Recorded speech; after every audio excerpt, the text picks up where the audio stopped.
Guys, so you might have noticed this is a little informal. Sort of. I am wearing a wig and makeup, but that's because I came back from a party. So this is a vlog. I'm wearing my pajamas right now. Ooh. And it's a grandma pajama, my mom calls it, and a robe. And I figured, like, if I'm gonna do a vlog, I'm just gonna do a vlog whenever I want. I'm not gonna sit here and like stage it up. This is my desk currently. It's like super messy. Pumpkin seeds, wigs, and styling for Fairweather Manor. I'll kind of like fill you in on what I've been doing and how I've been prepping for Fairweather. So, Fairweather Manor has been a LARP I've wanted to go to for a long time. I found out about it about like a year and a half ago. I was ecstatic. It was the LARP that like I've always dreamed of. I'm a huge fan for everything from 1812 to 1920. And I've always wanted to enact something of those periods. I know, you know, women didn't have a lot of rights, and certainly women like me didn't have a lot of rights. But in an ideal utopian fantasy, I'd like to think I was equal to everybody else in my head. You know, I kind of made up my mind that I wanted to go this year. I turned 21 back in May, so I figured like, okay, you know what? For my 21st birthday, fuck it, I'm gonna go to Fairweather Manor. I don't care how much it costs, that's what I want. Whenever my parents are like, hey, what do you want to do for your 21st birthday? I say, I want to go to Fairweather Manor. So, I was prepared to just essentially take care of everything and not have to worry about it, but my mom was like, hey, we'll pay for this half if you pay for this half of the ticket. And I'm like, okay, cool. Because I'm pretty lucky that for my age I have a pretty decent job. I work for a newspaper company, and I do stuff with that. Like, I guess I can't really tell you the details, it's too personal. So, once I, like, totally was like, yeah, I'm gonna go, I immediately panicked. Oh god, I panicked. I panicked hardcore. Because if I'm getting really real here, you know I'm not white, and I know that during that time period, especially in Europe, there wasn't really a place for people like me. And my biggest fear, like the first thing I thought, right, was I'm not gonna look like the rest of the family. Whoever family I'm in, because like there's the Irish, the Americans, Russians, French, English, you know, the main Fairweather family, of course. I was worried that I was gonna stick out like a sore thumb, because one of my things that I didn't really notice it when I first started LARPing because I started in high school. It's something that occurred to me as I got older, probably around like 17, 18 years old, and you know, sometimes you realize you're the only person of color in the room, sometimes with LARPs. That's anywhere. That's here in the United States sometimes, that's over in Europe, it doesn't really matter. It's just, there's just a ratio difference, and that's okay. That's why I think now more than ever it's important for people of color and LARPers of color to talk about these kind of things or come out about these kind of things, or express their feelings, because I know when I started LARPing, there wasn't anybody on YouTube really, except for one girl, and her name was Nana, and if her channel's still around, I'll link to it in the description, but like, she was my inspiration, because she was this beautiful, beautiful woman of color that taught me the bare bone basics of what to expect when LARPing. And I looked up to her, and now I know her, and it's kind of crazy, but anyway, I digress. So I started freaking out about that, and I was like, I'm gonna look different than everybody, what happens if they cast me according to fit my skin tone? I started freaking out about a lot of these. I was like, do I have to be American, because I obviously don't look like I'm European? So I talked to one of my friends, and you can see him in a lot of the promo videos, and he did an interview. You know, probably end up putting something there. But he reassured me, he's like, listen, no one's gonna care. He goes, the staff's really cool. He goes, you have nothing to worry about. And I knew he was right, but it was still this overwhelming like fear that I was gonna be different. I was gonna look different, no matter what I did. And in my head, I had this thing where it's like, well, I've never played any other character who's not looked like me. Like, if I'm supposed to be part of an Irish family, right, which I am, I'm playing Helena Fitzgerald, and I'm the first daughter of the Irish family. If I were to portray her, like, let's say in a movie, or if, like, the family were to be portrayed in a movie, she wouldn't look like me. And I know she wouldn't look like me, that's just genetics. So, I've always created my characters with myself in mind, meaning they always have my skin color or tone similar to it. They always have, you know, ethnic features, because I'm mixed race, but I'm a predominantly Native American mix. I'm like the whole world in person. And I don't know why I was so hung up on that. I still kind of am. It's still something I worry about, but since the beginning, since May, it's definitely gone to the back of my mind. For sure. Because, like, everyone's like, don't worry about it, you're gonna be good. Because when I asked, like, oh, well, what are the Americans like? They were like, well, they're from the South. And I was like, nah. And there you go. And plantations. I'm like, no, that's okay. But thanks.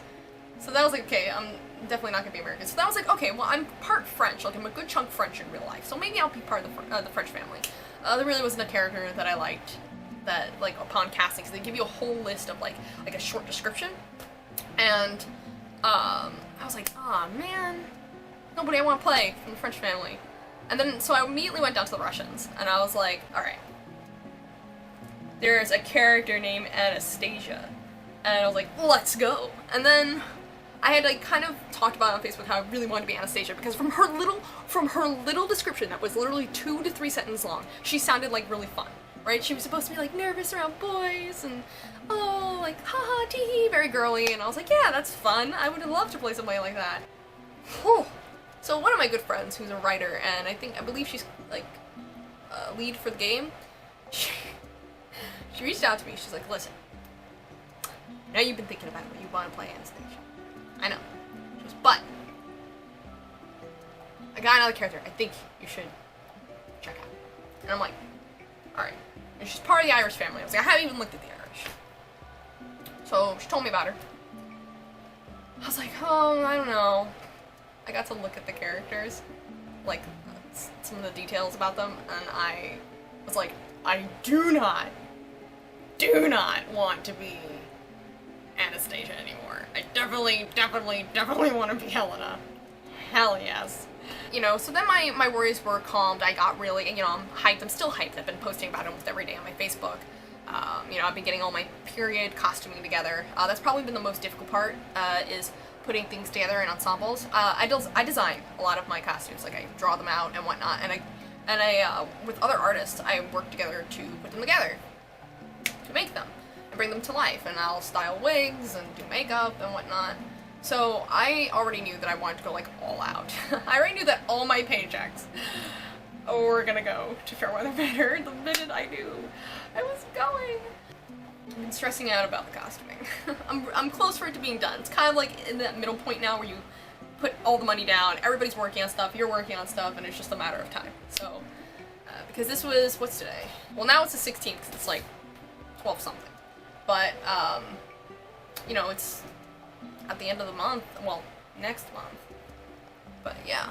So, like, I've been nervous about that, and funny enough, one of the things I actually got really concerned about, and I actually asked when they posted about who was going to be taking pictures for the event, really great photographer. I was worried that they're going to be using, like, a period camera, because I've actually have had my photo taken by an amazing woman at the Steampunk World's Fair, and she did, I actually have it right here. She took a photo of me, and it's probably really dark so you can't see, but it was actually done with, like, this is like a real tin print, and she uses her own, like, glaze to put this over, and this was done completely authentic to, like, I think it was, like, the 1870s or 1880s. Now, the thing with these kind of cameras, though, is that they have a lens, so they use the sunlight to take pictures of people to capture the image. So, the first time we did it, listen, I'm not that dark. I came out black as night in that photo, and I was like, and she's like, it's okay, we're gonna do it again. So we had to leave the exposure open for, like, 45 seconds, 50 seconds. So, like, here I'm thinking, oh my god, if we're taking pictures with, like, period camera stuff, I'm not gonna be able to take a picture with the family because I'm gonna be, like, I don't want everybody to be overexposed, and then it's gonna be weird, and I'm gonna feel like a nuisance, and, turns out all the pictures are digital anyway, so it doesn't matter. I feel like a lot of the insecurities that I have were kind of just like, I don't know, I've just always been worried about, like, sticking out for the wrong reason. I was picked on a lot in high school, so, you know, I don't want to get picked on, I guess. But, honestly, the staff has been amazing. All my friends that are going have been really cool and reassuring, and I'm excited now. You know, and it's also made me open my eyes a little bit to how we research and think about culture. I am a person of color, and I understand many people feel different about issues than I do. We all come from different backgrounds, different worldviews, different experiences, and that's 100% fine.